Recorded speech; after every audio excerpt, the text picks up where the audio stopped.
as a part of general studies. Economics, one of the constituent of that. In that economics, we cover economic and social development. Economic and social development. As far as economic development is concerned, now we are discussing about that economic angle. In that way, the world countries are classified into different types. Developing economies, developed economies. World Bank, based on the gross national per capita income of a country, it is classified the countries, world countries, into higher income countries, lower income countries, middle income countries. Like this, it is classified into 3 types. Higher income economies. Higher income economies, which countries they are having high per capita income comparatively, like USA, UK, Germany, Switzerland. This type of countries, they are having high per capita income. Based on that per capita income of their country, that country is treated as high income economies. High income economies. And some countries, they are having lesser than the developed economies per capita income. They may treated as middle income countries. Middle income group of economies again classified into lower middle income group and upper middle income group. Fourth category comes as the low income economies. For this, World Bank has given classification based on the GNI.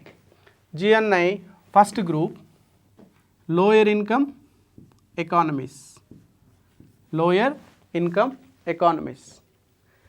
The countries, those who are having the per capita income of $10-25 are less than, comes under the category of lower income economies. Lower income economies.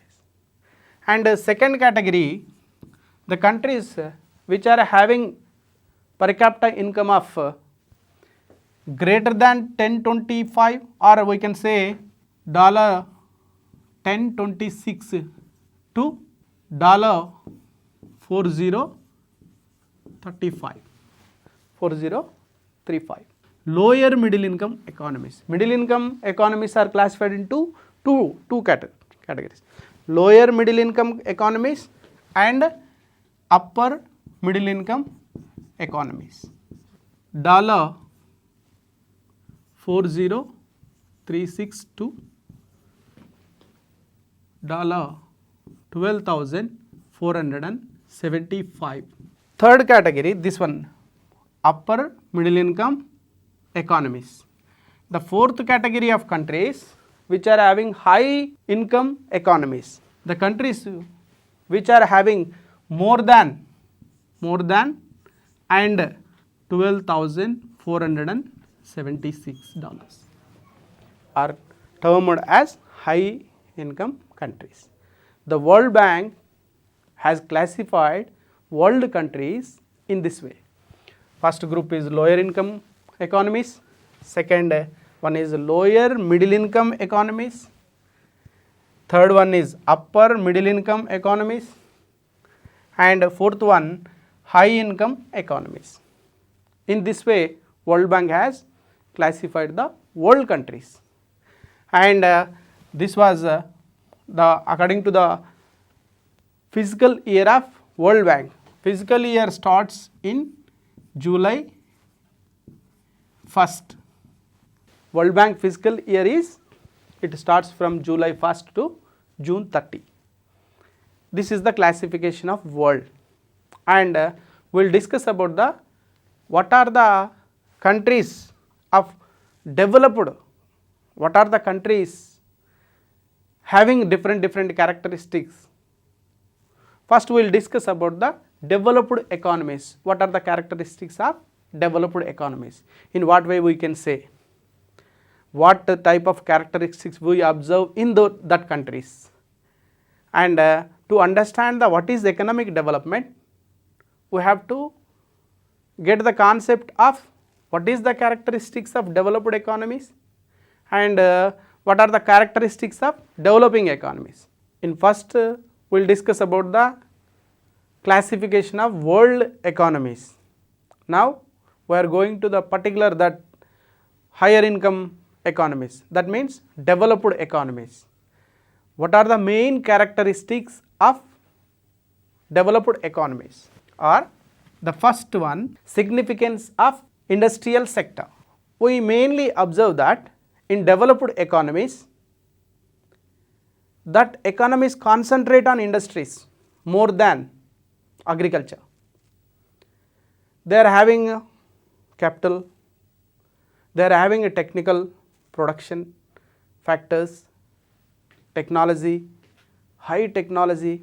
So they can utilize the facilities of natural resources which are available to them.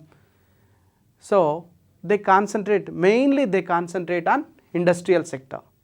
Industrial sector will contribute to the national income, such a part, recognizable part. If we observe in some developed countries, almost industrial sector contribute 50% of national income contributed coming from industrial sector. Industries, not only the industrial sector, industries and transport to trade communication also they contribute some major part of the national income, whereas agriculture contributes only 2 to 4% of the national income in developed economies. That is why we can say that significance of industrial sector is very high. They concentrate on industries, they increase the production, and in this way in that countries we observe the industries, developed industries. In this way we can say high rate of capital formation. What is the meaning of capital formation here? Adding the new capital to the already existing capital stock. Every year new capital stocks are added to the existing stock. That is called capital formation.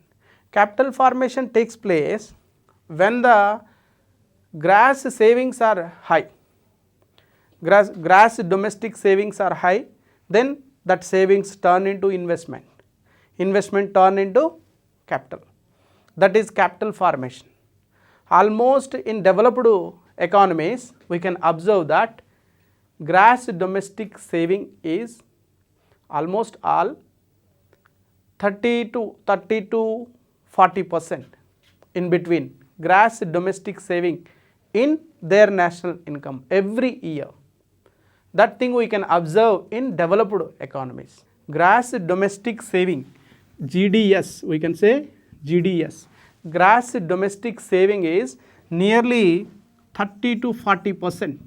This gross domestic saving convert into gross domestic capital formation. This is also almost 30 to 40% of their GNI, gross national income. Out of GNI, almost 30% every year, 30 to 40% of the GNI, their GNI, it is transforming into the form of capital. That is the thing we can observe in developed economies, high rate of capital formation. The third character of use of modern technology, highly sophisticated technology. The methods of production style is very high. They use advanced technology in the production. In that way we can observe the growth rate of that country is very high. They use advanced techniques in the production process. In that way we can observe that modern technology available to them. They concentrate on research and development wing. Every year they spend their 3 to 4% of the national income to, they allot that 3 to 4% of the national income to the research and development. Every year new technology will be invented. They spend a huge amount on that research and development, so that they bring changes in the technology. The improved technology they can use in the production, so the productivity will be increased and production also increased. In that way, the production growing more output year by year we can observe in developed economies. Another one characteristics, we can low growth of population. Low growth of population. Population increasing it at lower phase. In developed economies, population increasing at more than 1% in some countries. Like that, in developed countries, we can observe the growth rate of population is very low. Where the population increasing at speedily, then all the necessary resources we can allot some other purpose, not development purpose. Okay? In that way, that thing will not be observed in developed economy. Low growth of population we observe in developed economy. The last character that is we observe in developed economy, high per capita income. High per capita income. Year by year they increase the national output at a faster growth rate, and at the same time we observe the population growth rate is very low. Automatically it will reflects on per capita income. Per capita income increases rapidly in that countries. Almost they are registering high growth rates. Year by year they are registering high growth rate of national income, that is divided among the population. That increasing of growth rate of population is very less, so automatically per capita income will increase. In developed countries like US, Switzerland, Japan, Germany, these are all the countries we observe high per capita income countries. For example, US it is having dollars of $55,000, $55,000 of per capita income, whereas when we observe in our India, we are having $6,000, $6,000 according to the purchasing power parity, purchasing power of parity. Here we can assess the dollar rupee value in two ways: exchange ratio according to the exchange ratio and according to the purchasing power of parity. Purchasing power of parity means a basket of the goods which is bought by the dollar, the same basket of goods bought by the rupees can be equal. In that way we can assess the purchasing power of parity. According to the purchasing power of parity, US per capita income is 55,836, exactly we can say this. And India's per capita income is 6,086. $6,086. This is the thing we observed in developed economies. These are the developed main characteristics of developed economies. Now, when compare with developing countries, we can observe what is the progress which we are observing in developing economies, what is the progress which we observe in developed economies. We can compare like this. Here we are going to discuss about the main characteristics of developing economies. In keeping in the mind of our country, what are the characteristics we observe in developing economies?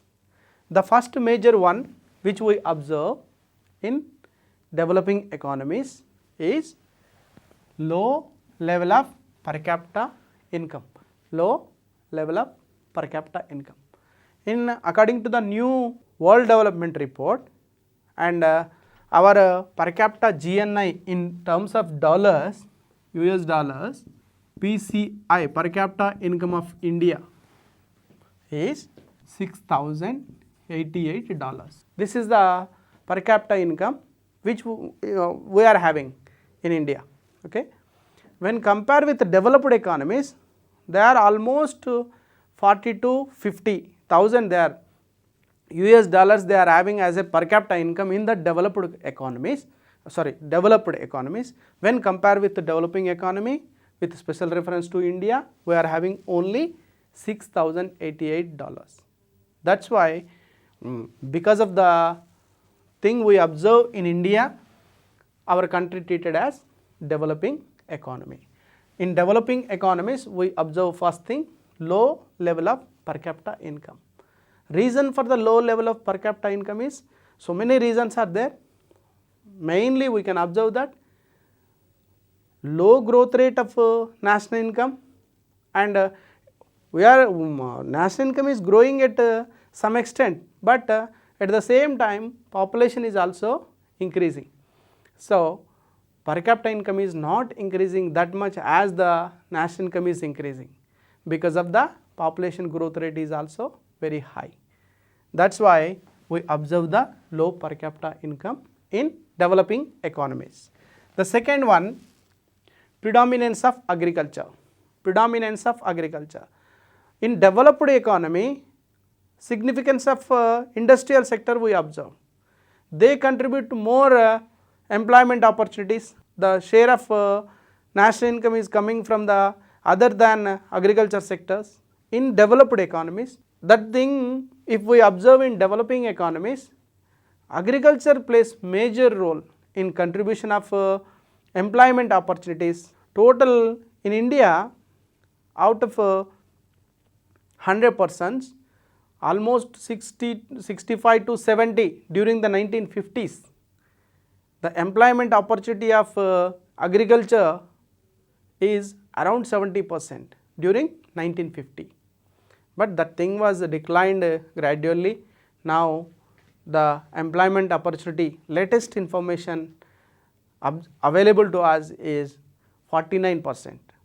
49% employment is created by agriculture sector, and 49% agriculture employment is created from agriculture is 49%, and 21% is industrial sector, industries, and 27% of the employment is created by service sector. This is the contribution of employment of different sectors. Three sectors they are providing employment opportunities in India, like 49% coming from the agriculture, and 21% coming from the industrial sector, and 27% is coming from the service sector. If we compare with the developed economy, most of the people they are engaged in service sector and industrial sector. Only 2 to 4% of the employment opportunities are created by agriculture in developed economies. That thing is entirely different here. We can observe that 49%, almost 50% still today they are working in the agriculture sector in India. This type of characteristics we observe in developing economies as well as in India also. Next, third point, that is capital deficiency. We observe capital deficiency in developing economies. Capital deficiency, capital formation takes place when the national income is very high and savings are very high. That savings turn into the investment, investment turn into the capital goods. Adding the capital goods to the existing capital goods is nothing but capital formation. In that way, if we observe in India, that gross domestic saving of India, gross domestic saving, it is almost to 33%, 33.5, 33.4. We can make it round figure. GDS is around 33% in GDP or GNI, gross national income. Out of every 100, GDS is gross domestic saving is 33%. And this savings turning into the GDFC, gross domestic GDCF, capital formation, GDCF, gross domestic capital formation is taking place 34%, 33 to 34%. Actually, this percentage we can observe in developed economies, but that same thing we observe in India also. Naturally, this much will not be there in all developing economies. The fast growing developing economies, example for the fast growing developing economies, India is one of the example for fast growing developing economies. China and India treated as emerging economies. Emerging economies means fast growing developing economies. Almost we are registering high growth rate like developed economies, and we are our gross domestic saving is very high comparatively developed economies, like developed economies same the percentage, and gross domestic capital formation is also very high like developed economies. Though we are developing, but we are registering high this type of, that's why we emerging economies, China and India are called emerging economies, fast growing developing economies. Another one characteristics which we observe in developing economies is technological backwardness. In the production process, we use old techniques. The technology is not modified. We are not allotting sufficient fund to the research and development wing, so that every year research and development should be taken place, and that will help us to improve the quality and quantity of the capital goods that turn into the technological progress. But in our India, we are spending only 1% of our GDP on research and development wing, whereas developed economies they are spending 3 to 4% on research and development. They are spending 3 to 4%. We are spending not even 1%, it is 0.84% of the GDP every year we are spending on research and development. That's why we are lacking behind the technological progress. We observe in developing economies this technological backwardness. Some type of industries they are using advanced technology, but all industries are not using technological advancement, and most of the industries and in other production process we are using old techniques only. And another one characteristics which we observe in developing economies is inadequate infrastructural facilities. What is the meaning of infrastructural facilities? Infrastructure facilities means transport, communication, banking facilities, insurance facilities, power, all this comes under the category of infrastructure facilities. This is the facilities which help the development of other sectors. If all these available plentifully, and these facilities helps to countries' economic development. In this way, we observe in developing countries, it is not having that much quality when we compare with developed economies. In developing economies, poor quality of transport system, poor quality of communication system we observe. That's why lack of these facilities, the growth rates and per capita income growth rate, all this will be very low, which we observe in developing economies. Another one developing economies characteristics is high rate of growth of population. In developing economies, we observe another one, that is high rate of growth of population. Population increasing rate is very high in these countries. With special reference to India, if we observe in India, population growth is now it is showing declining rate, but it is in the decade of 1991-2001 it is having 2.14%, and now it is declined to decadal growth rate of 2001 to 2011 is 1.84. Compound annual growth rate now present decade, that is 2001 to 2011 percentage of growth rate is compound annual growth rate is 1.84. If we observe in world developed economies, almost 1.2, 1.3% we observe in that.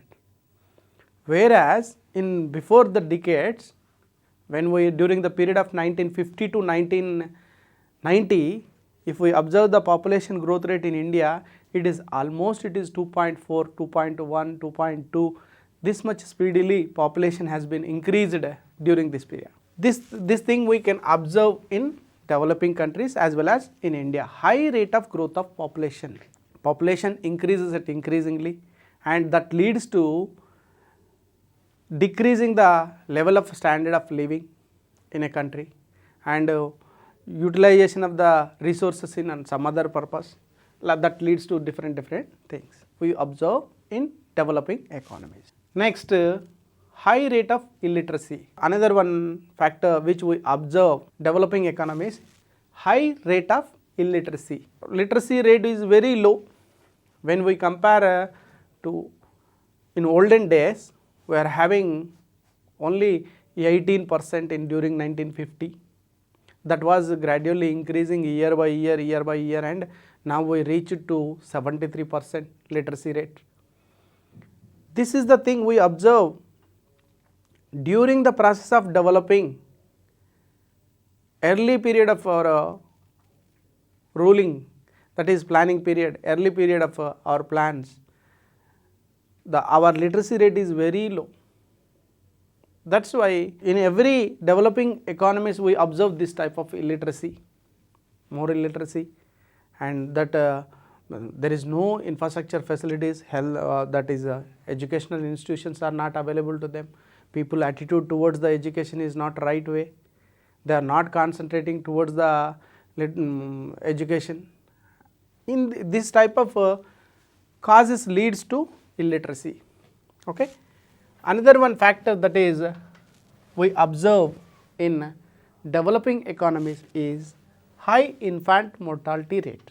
High infant mortality rate, IMR, we can say IMR.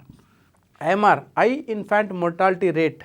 This words explains that the ratio of number of death of children who are not attaining 1 year in among the 1000 newborn children. In every year, in 1000 newborn children, among the 1000 newborn children, how many of children died before attaining 1 year? That ratio explained by infant mortality rate. Infant mortality rate. In India, it is very high during 1950s. That was decreased to, now it is 47. That was decreased from 150 to 47 now.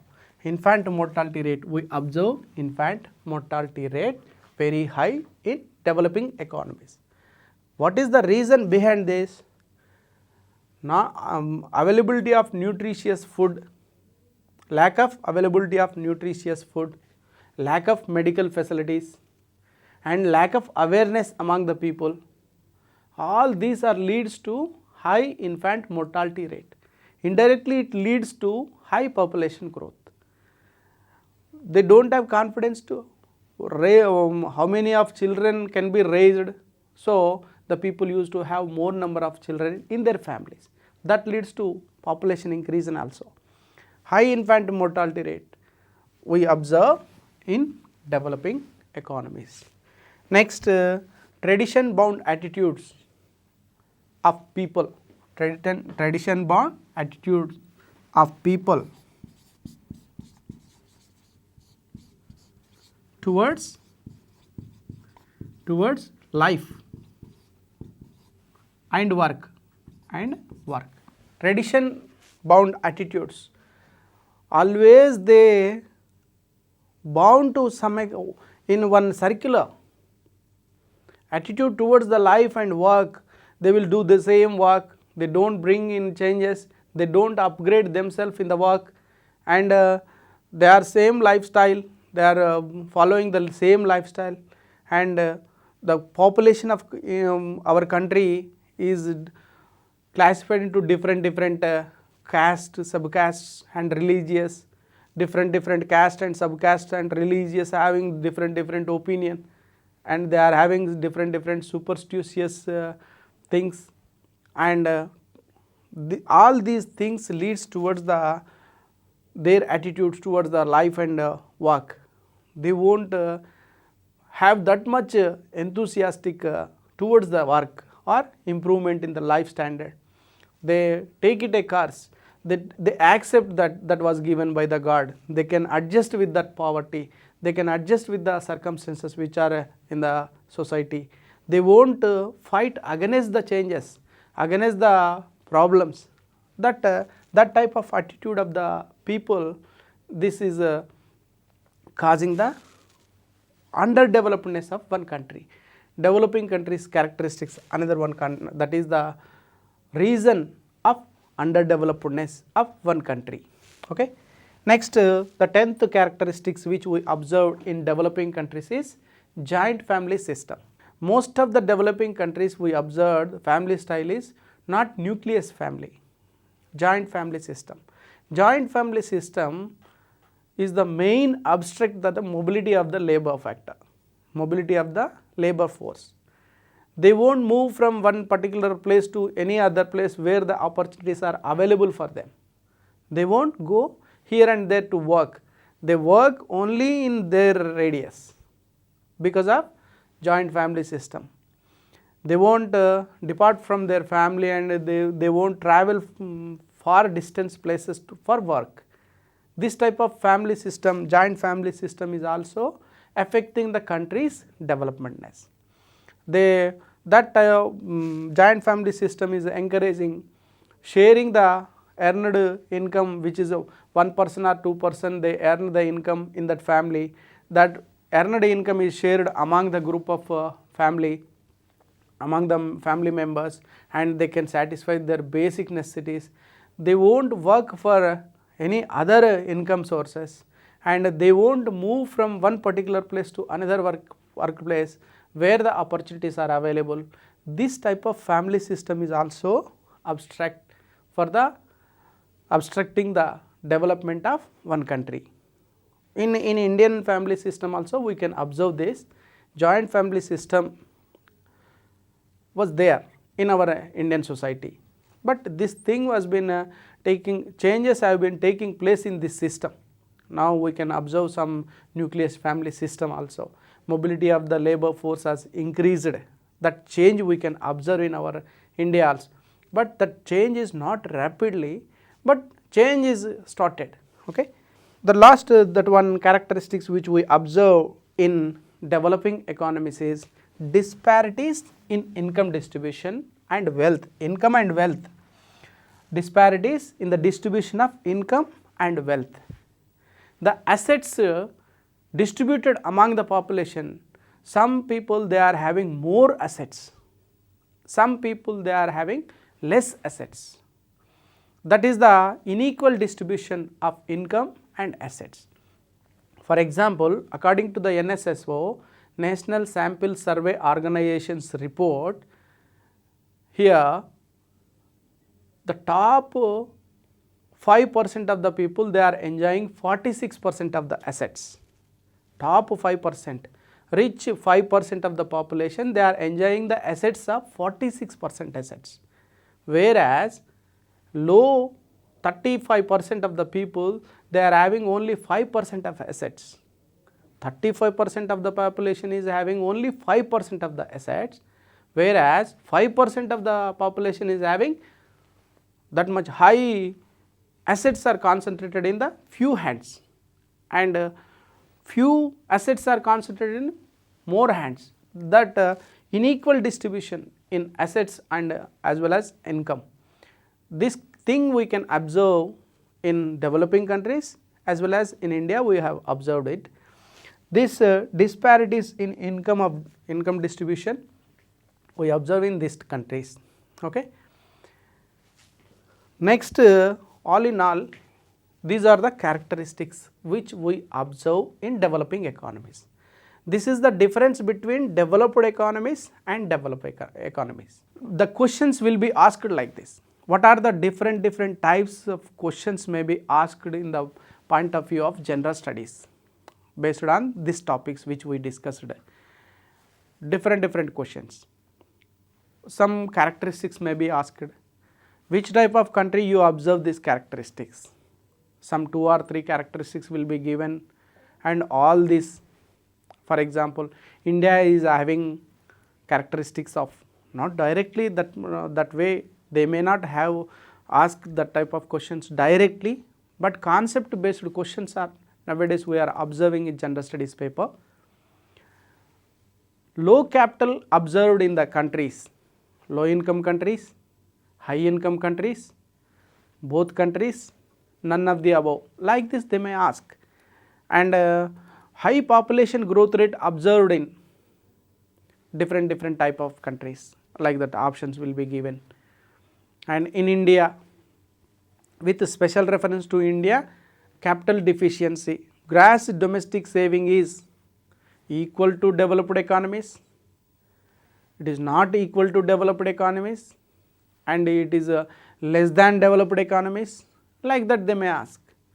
But in this point of view, we have to concentrate, as emerging economies, India and China are called emerging economies, they are registering, they are making gross domestic saving as developed economies. They are also, their GDS is also 33% or 34%, in India also 33 to 34%. China is even more, 35, 36, they are in China, GDS is, GDS and GDCF, gross domestic capital formation is also very high in China. But our Indian characteristics are belongs to developing economies. But for this particular aspect, we are registering high, we are making high savings, and high capital formation is taking place in India. That thing we have to observe. What are the main characteristics? Based on the characteristics, and what are the infant mortality rate which we observed in India? On these characteristics, the questions may be asked in different angle. Comparatively, when compared with the developed economy, what are the things we observed in developing? And when World Bank report, according to the World Bank report, what is the classification, and what is the income limit, what is the lower middle income countries, what is the upper middle income countries, like that they may ask questions. In general studies, they won't ask direct questions, what is the exactly point, they may not ask like that, but based on the concept, they may ask like that. Comparatively, we have to answer that. We are going to discuss about the education role in economic development of India. If we observe something, if the educational level increases, that means literacy is increasing. Year by year we observe, in olden days our literacy rate is very low. Now the literacy rate is increasing. We are moving towards 100%, attaining the 100% of literacy.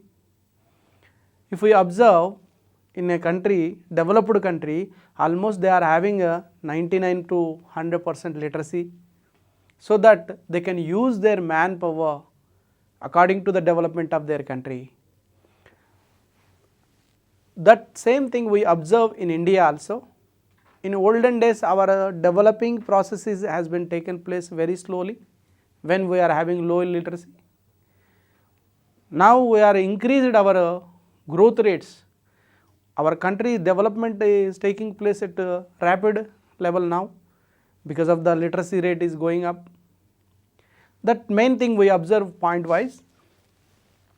Role of education in economic development of India. The first point, that is education and economic development.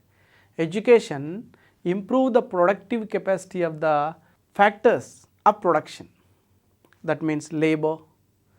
If labor skilled and trained persons, they can utilize their services in using the other factors in proper way. So that leads to controlling the losses of other factors of production. Using efficiently the other factors of production can be used efficiently in the process of economic development of one country. If the labor is not skilled and trained, they are not educated people, then they don't have how to use in proper manner.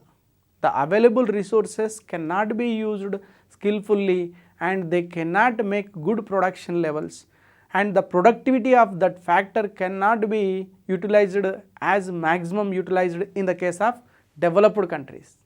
When they are having technical persons, they are having knowledge to how to use that factor, they utilize the maximum services who are having educated. Who are not having education skills, so they won't utilize in proper manner. That leads to underdevelopmentness. So, if one country progress in the economic development, that country needs education levels and training and skillful and improvement in the modern techniques of production. This type of leads to economic development of one country. Education improves the quality of factors of production. That improved factors of production leads to economic development of one country. Next point, reduction in income inequalities. Education helps in reduction of income inequalities. We will discuss in the characteristics of developing countries. One of the main character which we observed in developing countries, in India also we observed that the income is not distributed equally among the people.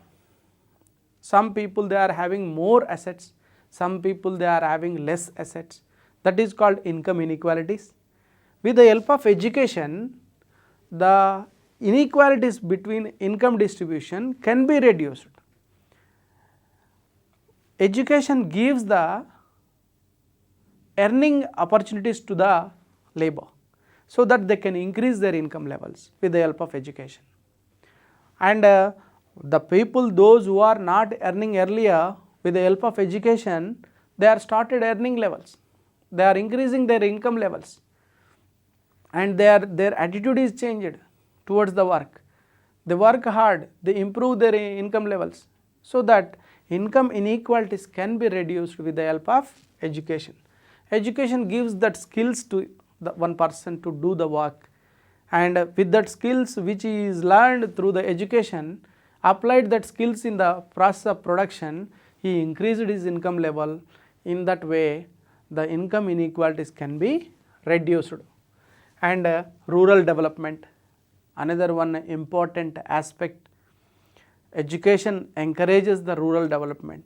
With the help of education, rural people can overcome the different types of attitudes. They change their entire attitude towards the work and life. They won't believe the superstitions. They change their attitude. They change their work style. And instead of believing that superstitions and religious customs and all those things, that education enlightens them and they start doing different types of works, and they move from one place to another place, and encourages the factors of production and using the services which are available in rural area, and with the skill and with the training, with the knowledge, they can use the available resources in that village, and that leads to development of that rural areas, and that brings rural development. Education encourages the rural development. Education gives the knowledge to how to utilize the resources available in rural areas, so that they can use the available resources in that, and they will change their life, they will increase their income levels. Along with their income levels, automatically rural development takes place. In that way, rural development is also possible with the help of education. And next thing, family planning. The educated people, they follow the family planning. They know the importance of family planning.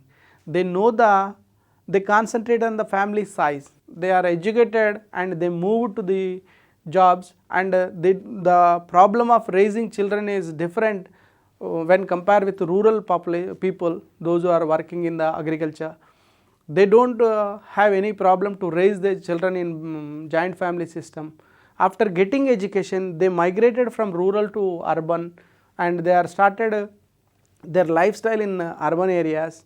They have to follow family planning and they have to concentrate on the family size. The raising children is very problem for them, and at the same time, this is one aspect. Another one aspect, they can to give good life to their children. Then with the help of education only, they came to know that we have to provide good education and good living standard to their people, their children. That thing was known by them with the help of education only. After coming to the knowledge, they start practicing family planning and they controlling the family size, and this leads to decreasing the population and controlling the population explosion. So that in that way education helps, education gives the knowledge why we should follow the family planning, like that how to utilize the services provided by the government to control our population, like that. Next, last point, that is on-job training. Education gives on-job trainings. So many industries, they are conducting some workshops and they are providing training for their employees.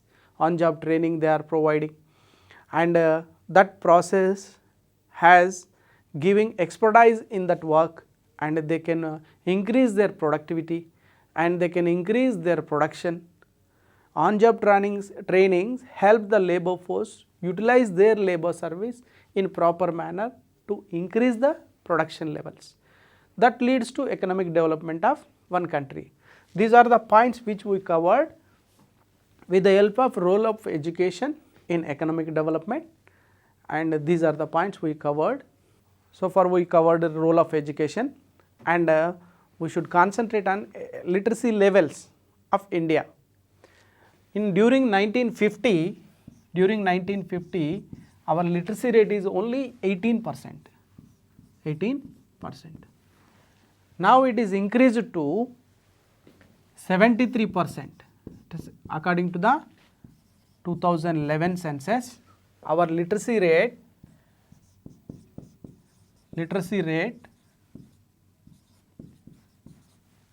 from 18% to it is increased to 73%.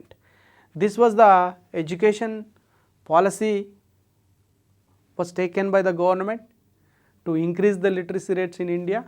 From since 1950, the first education committee, that is Kozhikode committee, which was taken in 1964, and according to that Kozhikode commission reports, new education policy 1968, new